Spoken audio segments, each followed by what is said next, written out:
नमस्कार। मैं डॉक्टर श्रुति अग्रवाल, सह आचार्य गृह विज्ञान, शहीद हेमराज मीणा राजकीय महाविद्यालय सांगोद। आज के हम व्याख्यान में पढ़ेंगे धुलाई के उपकरणों के बारे में।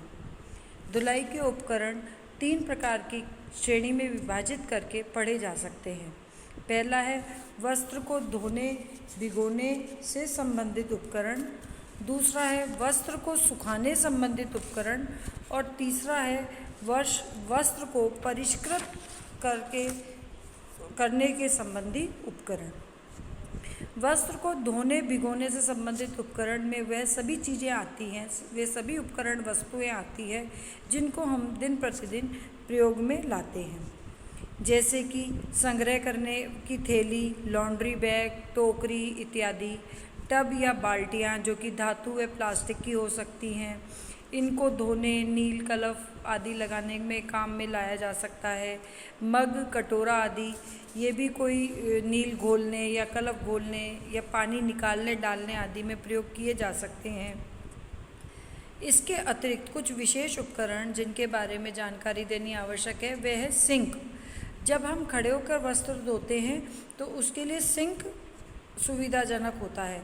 इसके साथ साथ एक ड्रेनिंग बोर्ड भी सुविधाजनक होता है, जिसमें लहरदार या पट्टियाँ होती है या उसकी संरचना लहरदार होती है, जिससे कि वस्त्र को उस पर घिसा जा सकता है, मैले वस्त्र को उस पर घिसा जा सकता है और घिसने से वस्त्र पर ब्रश लगाने की आवश्यकता नहीं रहती। साबुन लगाकर वस्त्र को उस लहरदार जो बोर्ड है, जिसे हम ड्रेनिंग बोर्ड कहते हैं, पे रगड़ा जा सकता है।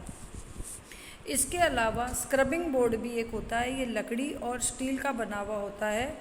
इस पे भी वस्त्र को रगड़कर धोया जा सकता है। थोड़ी सी जगह पे अगर हम गौर करें तो वॉशिंग मशीन में भी एक तरफ स्क्रबिंग बोर्ड बना रहता है, जिस पे लहरदार पैटर्न बना रहता है। उस पे हम कफ या कॉलर जो ज़्यादा जिस पे मैल जमा हो सकता है उसको रगड़ सकते हैं। इन उपकरणों के अतिरिक्त एक उपकरण सक्शन वॉशर भी बाज़ार में मिलता है। इसकी सहायता से वस्त्र पर दबाव डालकर धोया जाता है। इसमें एक लकड़ी के डंडे पर लगा हुआ अर्धचंद्राकार छिद्रयुक्त सक्शन के रूप में एक लगा होता है प्लास्टिक का, रबड़ का, और उसकी सहायता से जब हम उसको वस्त्र पे दबा दबा के उठाते हैं तो साबुन का पानी बार बार वस्त्र के अंदर बाहर हो सकता है। सक्शन के कारण मैल बाहर निकाला जा सकता है। इसके अलावा रिंगर नामक उपकरण भी काम में लाया जाता है। ये भारी वस्त्र को निचोड़ने के काम में आता है।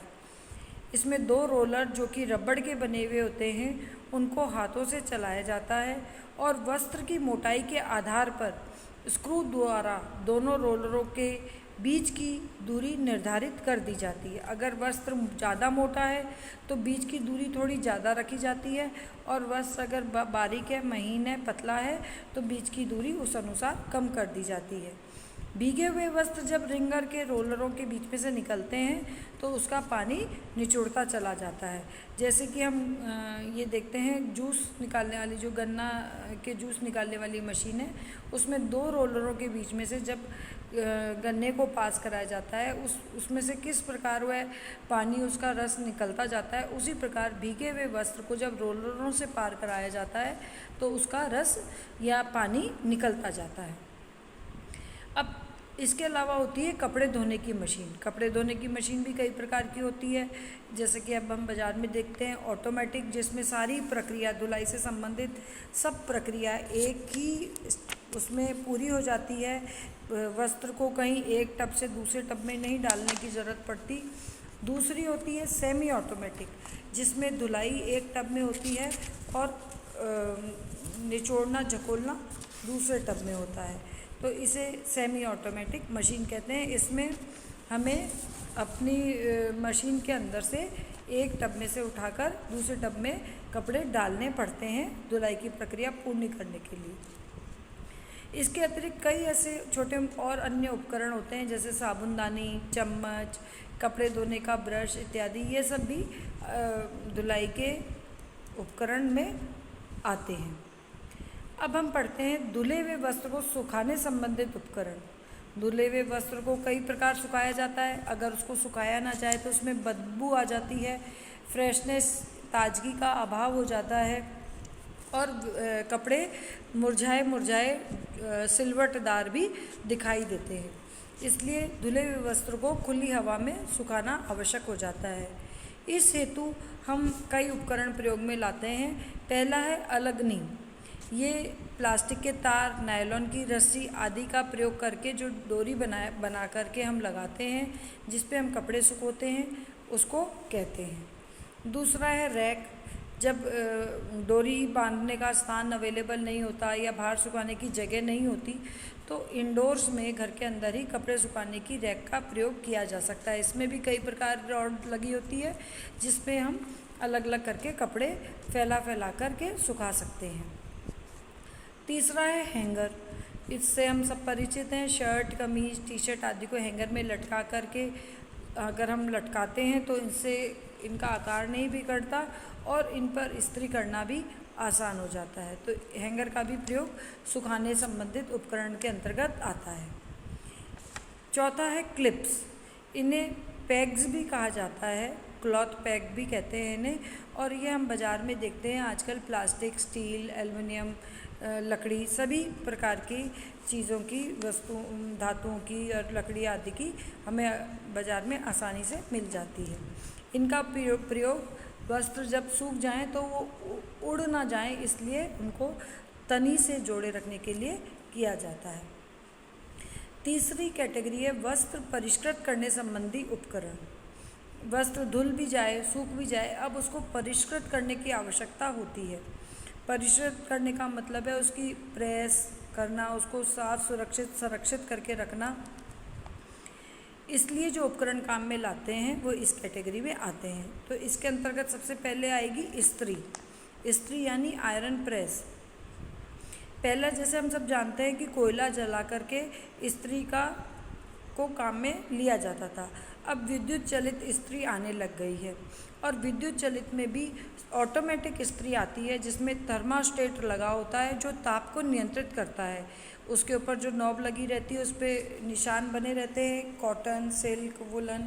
तो जिस भी वस्त्र पे हम कर रहे हैं उस अनुसार हम उस थर्मोस्टेट को सेट कर लें, उतने ही टेम्परेचर के लिए वह इस्त्री गर्म हो जाती है। इससे वस्त्र के जलने की संभावना नहीं रहती। इसके अतिरिक्त भाप वाली इस्त्री भी अब बाज़ार में मिलती है जिससे वस्त्र नम भी किया जा सकता है और नम वस्त्र के ऊपर सुगमता से इस्त्री हो जाती है।